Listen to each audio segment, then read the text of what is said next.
Hi అందరికీ నమస్తే. చాలా రోజుల నుంచి వీడియోస్ పెట్టట్లేదు కదా! చాలామంది అడుగుతున్నారండి కామెంట్‌లో వీడియోస్ పెట్టండి అక్క అనేసేసి. మీలో ఎవరికైనా హెయిర్ ఫాల్ ఎక్కువగా ఉంది, చుండ్రు బాగా ఎక్కువగా ఉంది అంటే మాత్రం మనం అన్నం వార్చుకునే గెంజి ఉంటుంది కదా! అది ముందు రోజు అయి ఉండాలి. ఆ గెంజిని మనం తలస్నానం చేసేటప్పుడు మనం హెయిర్‌కి అప్లై చేసి వాష్ చేసుకున్నట్లయితే మీకు హెయిర్‌కి బాగా ఉన్న చుండ్రంతా పోతుందండి. హెయిర్ గ్రోత్ బాగుంటుంది. హెయిర్ సిల్కీగా కూడా ఉంటుంది. ఒకసారి ట్రై చేయండి. ఈ రెమెడీ అయితే చాలా బాగుంటుంది. ముఖ్యంగా చుండ్రు అయితే ఎవరికైతే ఎక్కువగా ఉందో ఇది మాత్రం వాడి చూడండి. వీక్లీ 2 టైమ్స్ వాడండి. చాలా బాగా చుండ్రు అనేది పోతుందనమాట. ఖర్చు లేని మీకు ఈజీగా అయిపోయే రెమెడీ ఇది. మీకు కూడా అందమైన జుట్టు కావాలంటే మన ఛానల్ని అయితే ఫాలో అవ్వండి. ఎందుకంటే నాకు తెలిసిన టిప్స్ అన్నీ మీకు చెప్తాను.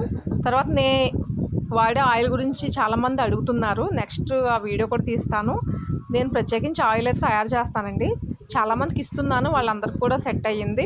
మీకు ఎవరికైనా కావాలంటే నాకు కామెంట్ సెక్షన్లో మీకు కావాలని పెట్టండి, హాయ్ అని పెట్టండి. నేను మీకు ఆయిల్ సంబంధించిన వివరాలన్నీ కూడా మీకు రిప్లైలో నేను చెప్తానన్నమాట. మన ఆయిల్ ఏదైతే ఉందో అది పూర్తిగా ఆర్గానిక్ అండి. ఎలాంటి కెమికల్స్ అయితే మాత్రం యూజ్ చేయమన్నమాట. అది చేయడానికి కూడా ఒక్క రోజైతే సరిపోదు. నాకు మినిమం 30 రోజులైతే పడుతుందండి. ఆయిల్ నాకు ప్రాసెసింగ్లోనే 30 రోజులు పడుతుంది. మీకు ఎవరికైనా కావాలంటే మాత్రం ఆర్డర్ అయితే పెట్టుకోండి. మీరు కామెంట్ సెక్షన్లో పెట్టండి. నేను నెక్స్ట్ వచ్చే వీడియోస్లో మీకు నెంబర్ అనేది స్క్రీన్ మీదే ఇస్తాను.